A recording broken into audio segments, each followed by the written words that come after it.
100 days weight loss ಚಾಲೆಂಜನ್ನು start ಮಾಡಿದಾಗ first day ನನ್ನ ತೂಕ 81.55. 34 ದಿನ ಡಯಟ್ ಫಾಲೋ ಮಾಡಿದ ಮೇಲೆ 75 kg ಬಂದಿದೆ, ಅಂದರೆ 6 kg ವೆಯ್ಟ್ ಲಾಸ್ ಆಗಿದೆ. ಸೊ ಈ ನನ್ನ ಒಂದು ಸಿಂಪಲ್ ಡಯಟ್ ಪ್ಲ್ಯಾನಿಂದ ನಾನು 6 kg ತೂಕನ ಇಳಿಸ್ಕೊಳ್ಳಿಕ್ಕೆ ಸಾಧ್ಯ ಆಯಿತು. ಯಾವುದೇ ರೀತಿ ಜಿಮ್ ಹೋಗಲ್ಲ ಅಥವಾ ಹೆಚ್ಚಾದ ವರ್ಕೌಟ್ ಮಾಡಲ್ಲ, ಎಷ್ಟು ಬೇಕೋ ಅಷ್ಟು ಲಿಮಿಟಲ್ಲಿ ವರ್ಕೌಟ್ ಮಾಡಿಕೊಂಡು ಟೇಸ್ಟಿ ಫುಡ್ಗಳನ್ನೇ ತಿಂದ್ಕೊಂಡು ನಾನು ವೆಯ್ಟ್ ಲಾಸನ್ನು ಮಾಡ್ಕೊಳ್ತಾ ಇದ್ದೀನಿ. Welcome back. 100 days weight loss ಚಾಲೆಂಜಲ್ಲಿ ಇವತ್ತು ದಿನ 45 ಆಗಿರುತ್ತೆ. ಬೆಳಗ್ಗೆ ನಾನು ಮೆಂತ್ಯ ವಾಟರನ್ನು ತಗೊಳ್ತಾ ಇದ್ದೀನಿ ಡಿಟಾಕ್ಸ್ ಆಗಿ. ಡಿಟಾಕ್ಸ್ ಡ್ರಿಂಕಿಂದ ವೆಯ್ಟ್ ಲಾಸ್ ಆಗುತ್ತಾ ಅಂತ ಕೇಳ್ತೀರಾ? ಖಂಡಿತವಾಗ್ಲೂ ವೆಯ್ಟ್ ಲಾಸ್ ಆಗೋಲ್ಲ, ಜಸ್ಟ್ ನಿಮ್ಮ ಬಾಡಿನ ಡಿಟಾಕ್ಸ್ಡ್ ಮಾಡುತ್ತೆ. ಅದರಿಂದ ನಿಮಗೆ ವೆಯ್ಟ್ ಲಾಸ್ಗೆ ಹೆಲ್ಪ್ ಆಗುತ್ತೆ, ಅಂದರೆ ಫುಡ್ ಡೈಜೆಷನ್ಗೆ ಅದು ನಿಮ್ಗೆ ಹೆಲ್ಪ್ ಮಾಡುತ್ತೆ. ಹಾಗಾಗಿ ನಾವು ಡಿಟಾಕ್ಸ್ ಡ್ರಿಂಕ್ಗಳನ್ನು ತೊಗೊಳ್ಬೇಕು. ಒಂದು ಡಿಟಾಕ್ಸ್ ತೊಗೊಂಡ ತಕ್ಷಣ ವೆಯ್ಟ್ ಲಾಸ್ ಆಗುತ್ತೆ ಅಂದರೆ ಖಂಡಿತವಾಗ್ಲೂ ಆಗೋಲ್ಲ, ಅಥವಾ ಒಂದು ಗ್ರೀನ್ ಟೀಯಿಂದ ಮಾತ್ರನೇ ವೆಯ್ಟ್ ಲಾಸ್ ಆಗುತ್ತೆ ಅಂದರೆ ಆಗೋದಿಲ್ಲ. ಪ್ರತಿಯೊಂದೂ ಡಯಟ್ ಪ್ಲ್ಯಾನ್ ಏನಿದೆಯೋ ನಮ್ಮ ಡಯಟ್ ರುಟೀನ್ ಕರೆಕ್ಟಾಗಿ ಫಾಲೋ ಮಾಡಬೇಕು. ನೀರು ಕುಡಿಯೋದ್ರಿಂದ ಹಿಡಿದು ನಾವು ತಿನ್ನುವಂಥ ಕನ್ಸಿಸ್ಟೆನ್ಸಿ ಆಗಿರ್ಬೋದು, ಕ್ವಾಂಟಿಟಿ ಆಗಿರ್ಬೋದು, ಸಮಯ ಕೂಡ ಅಷ್ಟೇ ಇಂಪಾರ್ಟೆಂಟ್ ಆಗುತ್ತೆ. ಜೊತೆಗೆ ನಿದ್ದೆ, ಇದೆಲ್ಲ ಕರೆಕ್ಟಾಗಿ ವರ್ಕೌಟು, ಎಕ್ಸಸೈಸ್, ಪ್ರತಿಯೊಂದು ಮೆನುನ ಕರೆಕ್ಟಾಗಿ ನೀವು ಫಾಲೋ ಮಾಡಿದರೆ ಮಾತ್ರ ವೆಯ್ಟ್ ಲಾಸ್ ಆಗುತ್ತೆ. ನಾನು ಬ್ರೇಕ್ಫಾಸ್ಟಿಗೆ ತೊಗೊಂಡಿದ್ದು ಒಂದು ದೋಸೆ, ಟೊಮ್ಯಾಟೊ ಗೊಜ್ಜು, ಪನ್ನೀರು, ಸ್ವಲ್ಪ ಗ್ರೇಪ್ಸ್ ತೊಗೊಂಡೆ. ನಮ್ಮ ಫುಡ್ ಪ್ಲೇಟರಲ್ಲಿ 1/4% ಕಾರ್ಬ್ಸ್ ಇರಬೇಕು, ಇನ್ನು ಮಿಕ್ಕಿದ್ದು ಫೈಬರ್ ಮತ್ತು ಪ್ರೋಟೀನ್ ಈ ಥರದ್ದು ಜಾಸ್ತಿ 70% ಇರಬೇಕು.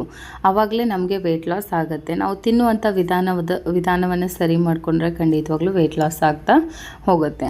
ನಾವೇನು ಮಾಡ್ತೀವಿ ಅಂದರೆ ಹೆಚ್ಚಾಗಿ ಕಾರ್ಬ್ಸ್ನ ತೊಗೊಳ್ತೀವಿ, ಪ್ರೋಟೀನ್ ಸೋರ್ಸು, ನ್ಯೂಟ್ರಿಷನ್ಸು ಅಥವಾ ಫೈಬರ್ ಕಂಟೆಂಟನ್ನು ಕಮ್ಮಿ ಮಾಡ್ತೀವಿ, ನಿದ್ದೆ ಕಮ್ಮಿ ಮಾಡ್ತೀವಿ, ನೀರು ಕುಡಿಯೋದು ಕಮ್ಮಿ ಮಾಡ್ತೀವಿ, ಸರಿಯಾಗಿ ಜಗತ್ತು ತಿನ್ನೋದಿಲ್ಲ, ಆಹಾರವನ್ನು ಅರ್ಜೆಂಟಲ್ಲಿ ತಿನ್ಕೊಳ್ತೀವಿ, ಮತ್ತು ಎಕ್ಸಸೈಸ್ ಮಾಡಲ್ಲ, ವಾಕ್ ಮಾಡಲ್ಲ, ಅದರ ಜೊತೆಗೆ ಚೆನ್ನಾಗಿ ನೀರು ಕುಡಿಯಲ್ಲ. ಇವೆಲ್ಲ ರೀಸನ್ನಿಂದನೂ ಕೂಡ ವೆಯ್ಟ್ ಲಾಸ್ ಆಗೋದಿಲ್ಲ. ಸೊ ಇದನ್ನೆಲ್ಲ ಕರೆಕ್ಟಾಗಿ ಫಾಲೋ ಮಾಡಿ.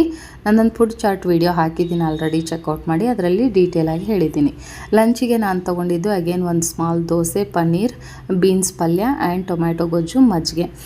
ಫೈಬರ್ ಇರುತ್ತೆ, ಮೊಸರು ಅಥವಾ ಮಜ್ಜಿಗೆನ ನೀವು ಮಿಸ್ ಮಾಡದೆ ನಿಮ್ಮ ಡಯಟಲ್ಲಿ ಇನ್ಕ್ಲೂಡ್ ಮಾಡ್ಕೊಳ್ಳಿ. ನೋಡಿ, ಇಲ್ಲಿ ಕಾರ್ಬ್ಸ್ ಬಂದು ದೋಸೆ ಇರುತ್ತೆ, ಪ್ರೋಟೀನ್ ಸೋರ್ಸ್ ಆಗಿ ಪನ್ನೀರ್ ಇರುತ್ತೆ, ಫೈಬರ್ ಸೋರ್ಸ್ ಆಗಿ ಬೀನ್ಸ್ ಮತ್ತು ಟೊಮ್ಯಾಟೊ ಗೊಜ್ಜು. ಸೊ ಬಟರ್ ಮಿಲ್ಕ್ ಡೈಜೆಷನ್ಗೆ. ಈ ಸೀರೆ ಲೆನೆನ್ ಕಾಟನ್ ಆಗಿರುತ್ತೆ. ಮೀಶೋಯಿಂದ ನಾನು ಇದನ್ನು ಪರ್ಚೇಸ್ ಮಾಡಿರೋದು. ಇದ್ರ ಲಿಂಕ್ ಕೂಡ ಡಿಸ್ಕ್ರಿಪ್ಷನಲ್ಲಿ ಕೊಟ್ಟಿರ್ತೀನಿ, ಚೆಕ್ಔಟ್ ಮಾಡಿ. ಜಸ್ಟ್ 400, ತುಂಬ ಚೆನ್ನಾಗಿದೆ ಸೀರೆ, ಸಖತ್ ಲುಕ್ಕನ್ನು ಕೊಡುತ್ತೆ. ನೀವು ಡೈಲಿ ವೇರ್ ಮಾಡೋರು ಅಥವಾ ಆಫೀಸ್ ವೇರ್ಗೆ ಇದು ವೆರಿ ಬ್ಯೂಟಿಫುಲ್ ಸ್ಯಾರಿ ಅಂತ ಹೇಳ್ಬೋದು. ಲಿಂಕ್ ಬೇಕಿದ್ದರೆ ಚೆಕ್ಔಟ್ ಮಾಡಿ ಡಿಸ್ಕ್ರಿಪ್ಷನ್. ಇನ್ನು ಸಂಜೆ ನಾನು ಗ್ರೀನ್ ಟೀನ ತಗೊಳ್ತೀನಿ, ವೆಯ್ಟ್ ಲಾಸ್ ಗ್ರೀನ್ ಟೀ. ಇದು ಮೀಶೋಯಿಂದ ನಾನು ತರಿಸ್ಕೊಂಡಿದ್ದು. ಫ್ಲಿಪ್ಕಾರ್ಟಲ್ಲೂ ಕೂಡ ಸೇಮ್ ಪ್ರಾಡಕ್ಟ್ ಅವೈಲೇಬಲ್ ಇದೆ. ಯಾರಿಗಾದರೂ ಬೇಕಿದ್ದರೆ ಲಿಂಕ್ ಡಿಸ್ಕ್ರಿಪ್ಷನಲ್ಲಿರುತ್ತೆ, ಚೆಕ್ಔಟ್ ಮಾಡಿ. ಅಥವಾ ವಿಡಿಯೋ ಲೆಫ್ಟ್ ಸೈಡಲ್ಲಿ ವ್ಯೂ ಪ್ರಾಡಕ್ಟ್ ಅಂತ ಹೇಳಿ ಪ್ಲೇ ಆಗ್ತಾ ಇರುತ್ತೆ, ಅದರ ಮೇಲೆ ಕ್ಲಿಕ್ ಮಾಡಿದರೂ ಕೂಡ ನಿಮಗೆ ಈ ಗ್ರೀನ್ ಟೀ ಲಿಂಕ್ ಓಪನ್ ಆಗುತ್ತೆ. ಸಂಜೆ ನಾನು ಸ್ನ್ಯಾಕ್ಸ್ ಟೈಮಲ್ಲಿ ಇದನ್ನು ತಗೊಳ್ಳೋದು. ಇದನ್ನೇ ಯಾವಾಗ ಕುಡಿಬೋದು, ಅಥವಾ ಕುಡಿದ್ರೆ ಈಗ ವೆಯ್ಟ್ ಲಾಸ್ ಮಾಡುವಾಗ ಕುಡಿತೀವಿ, ಆಮೇಲೆ ಕುಡ್ದಿಲ್ಲ ಅಂದರೆ ಏನಾದರೂ ಪ್ರಾಬ್ಲಮ್ ಆಗುತ್ತೆ ಅಂತ ಕೇಳ್ತಾನೆ ಇರ್ತೀರಾ. ನಿಮ್ಮ ಟಾರ್ಗೆಟ್ ರೀಚ್ ಆದಮೇಲೆ ನೀವು ಖಂಡಿತವಾಗ್ಲೂ ಬೇಕಂದರೆ ಕಂಟಿನ್ಯೂ ಮಾಡ್ಬೋದು, ಬೇಡ ಅಂದರೆ ನೀವು ಬಿಡ್ಬೋದು. ನೀವು ಒಂದು ಟಾರ್ಗೆಟ್ ಇಟ್ಕೊಂಡ್ಮೇಲೆ ನಿಮ್ಮ ಡಯಟ್ ರುಟೀನ್ ಸ್ವಲ್ಪ ಯಾವಾಗಲೂ ಹಾಗೇ ಇರಬೇಕು. ನೀವೇನಾದರೂ ಎಕ್ಸ್ಟ್ರಾ ತಿಂದಾಗ, ಕ್ಯಾಲರಿ ಜಾಸ್ತಿ ತೊಗೊಂಡಾಗ ಅದನ್ನು ಬರ್ನ್ ಮಾಡೋಕ್ಕೆ ನೀವು ಡಯಟ್ ಮುಗಿದ ಮೇಲೆ ಕೂಡ ವಾಕು, ಎಕ್ಸಸೈಸ್ನ ಇನ್ಕ್ಲೂಡ್ ಮಾಡ್ಕೊಳ್ಬೇಕು. ಯಾಕಂದರೆ ನಾವು ಡಯಟ್ ಮಾಡಿ ಒಂದು ಟಾರ್ಗೆಟ್ ರೀಚ್ ಆದಮೇಲೆ ಮತ್ತಾಗೆ ನಾವು ಜಂಕ್ ಫುಡ್ಡು ಮತ್ತು ಬೇಡದೇ ಇರೋ ಫುಡ್ಗಳನ್ನು ತಗೊಳ್ತಾ ಇದ್ದರೆ ಖಂಡಿತ ಮತ್ತು ವೆಯ್ಟ್ ಗೇನ್ ಆಗ್ತಾನೆ ಇರುತ್ತೆ. ಹಾಗಾಗಿ ಸ್ವಲ್ಪ ನಿಮ್ಮ ಹೆಲ್ದಿ ರೂಟೀನ್ನ ನಿಮ್ಮ ಟಾರ್ಗೆಟ್ ರೀಚ್ ಮಾಡಿದ ಮೇಲೂ ಅದೇ ರೀತಿ ಕಂಟಿನ್ಯೂ ಮಾಡಬೇಕು. ಸೊ ಅದಾದಮೇಲೆ ಅರ್ಧ ಅವರ್ ಎಕ್ಸಸೈಸ್ ಮಾಡ್ಕೊಳ್ತೀನಿ, 1 or 2 hour ಶಟಲ್ ಕೂಡ ಆಡ್ತೀನಿ. ಯಾವಾಗ ನಮ್ಮ ಬಾಡಿ ಸ್ವೆಟ್ ಆಗುತ್ತೋ ಆವಾಗ ಮಾತ್ರ ನಮ್ಮ ಒಂದು ವೆಯ್ಟ್ ಲಾಸ್ ಅಥವಾ ಫ್ಯಾಟ್ ಬರ್ನ್ ಆಗುತ್ತೆ. ಸೊ ನಮ್ಮ ಹೈಟು, ನಮ್ಮ ವೆಯ್ಟು ನೋಡಿಕೊಂಡು ನಾವು ಕ್ಯಾಲರಿ ಫುಡ್ಗಳನ್ನು ತೊಗೊಳ್ಬೇಕಾಗತ್ತೆ. ಸೊ ಅದನ್ನು ನೆಕ್ಸ್ಟು ಮುಂದಿನ ವೀಡಿಯೋಗಳಲ್ಲಿ ಯಾವ ಹೈಟ್ಗೆ ಅಥವಾ ಯಾವ ತೂಕಕ್ಕೆ ಎಷ್ಟು ಕ್ಯಾಲರಿ ಫುಡ್ ತೊಗೋಬೇಕು ಅಂಥೇಳಿ ಮುಂದಿನ ವೀಡಿಯೋಗಳಲ್ಲಿ ತಿಳಿಸ್ಕೊಡ್ತೀನಿ. ಅಷ್ಟೇ ಕ್ಯಾಲರಿಯಲ್ಲಿ ನೀವು ಫುಡ್ಡನ್ನು ಕನ್ಸ್ಯೂಮ್ ಮಾಡಬೇಕು. ಈಗ 2000 ಕ್ಯಾಲರಿ ನಮ್ಮ ಹೈಟ್ ವೆಯ್ಟ್ಗೆ ತೊಗೊಳ್ಬೇಕಂದ್ರೆ ನಾವು ವೆಯ್ಟ್ ಲಾಸ್ ಮಾಡ್ತಿದ್ದೀವಿ ಅಂದರೆ 500 ಕ್ಯಾಲರಿ ಇನ್ನೂ ಕಮ್ಮಿ ಮಾಡ್ತಾ ಬರಬೇಕು, ಅಷ್ಟು ಕಮ್ಮಿ ಫುಡ್ಡನ್ನು ನಾವು ತೊಗೊಳ್ಬೇಕು. ಸಿಂಪಲ್ ಆಗಿರುವಂಥ ಎಕ್ಸಸೈಸ್ನ ನಾನು ಅರ್ಧ ಅವರ್ ಮಾಡ್ಕೊಳ್ತೀನಿ. ಇನ್ನು ಮಿಕ್ಕಿರೋ ಅಂಥ ಅವರು ಫಿಸಿಕಲ್ ಆ್ಯಕ್ಟಿವಿಟಿಯಲ್ಲಿ ಹೋಗುತ್ತೆ, ಸ್ಕೂಲು, ವರ್ಕು, ಕೆಲಸ ಜೊತೆಗೆ ಒಂದು ಸ್ವಲ್ಪ ಶಟಲ್ ಆಡೋದು, ಇದರಲ್ಲೆಲ್ಲ ಕಳೆದು ಹಾಕ್ತೀನಿ.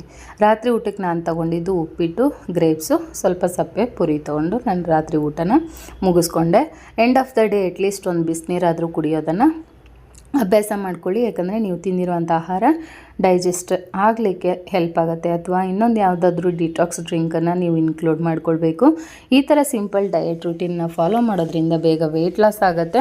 ಸೊ 100% ನೀವು ಹೆಲ್ದಿಯಾಗಿರ್ತೀರ. ಫಿಟ್ ಆ್ಯಂಡ್ ಫೈನ್ ಆಗಿರಬೇಕಂದ್ರೆ ಫ್ಲೆಕ್ಸಿಬಲ್ ಆಗೋದನ್ನು ಕಲಿಬೇಕು. ಸೊ ಈ ಥರ ನನ್ನ ರೂಟೀನ್ ಹೋಗ್ತಾ ಇದೆ. ಯಾರಾದರೂ ಸಬ್ಸ್ಕ್ರೈಬ್ ಆಗಿಲ್ಲ ಅಂದರೆ ಸಬ್ಸ್ಕ್ರೈಬ್ ಮಾಡ್ಕೊಳ್ಳಿ, ಲೈಕ್ ಮಾಡಿ, ಶೇರ್ ಮಾಡಿ, ಕಮೆಂಟ್ ಮಾಡಿ.